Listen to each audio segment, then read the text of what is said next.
Why on earth do I need calculus? If you've ever asked yourself that question, you are in the right place.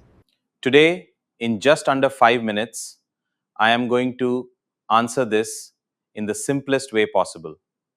Make sure you stick around until the end because I promise you will finally understand what calculus is really about. Growing up, our relationship with math goes through three distinct stages. First, we learn the basics in elementary school: addition, subtraction, multiplication, and division.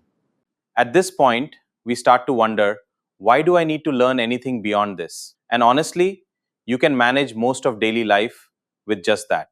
It gives you basic survival skills. Then comes stage 2, algebra. Some find it fascinating, others find it frustrating, but nobody doubts its practical use. We all agree we need algebra to find unknowns, like calculating speed, acceleration, or figuring out the financial returns on an interest rate. But then comes stage 3, calculus. Why do we need it? Here is the secret. Algebra is fantastic, but it only gives you answers when things are static or constant. But the real world isn't static. There are things algebra simply cannot calculate because they are constantly changing. Let's look at a water tank. Imagine a massive tank completely filled with water with a tap open at the bottom. How much water will flow out at any given moment before it's empty?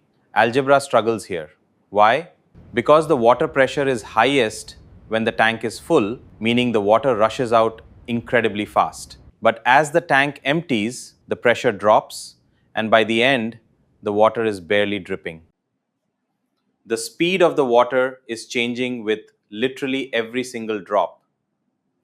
Calculus is the math of continuous change. It steps in exactly where algebra taps out.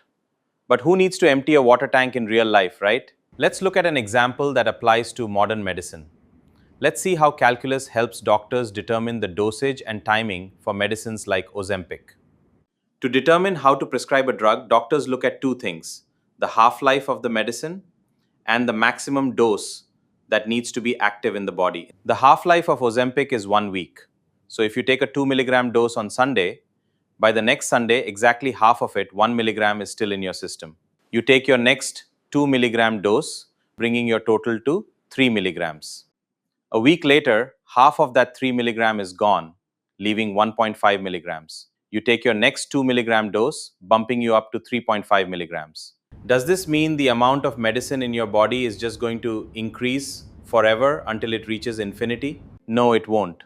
When taken precisely at its half-life, the amount of medicine in your body gradually stabilizes at exactly double the dose, and it will never increase beyond that. The math used to prove this stabilization relies on our first core concept of calculus: limits.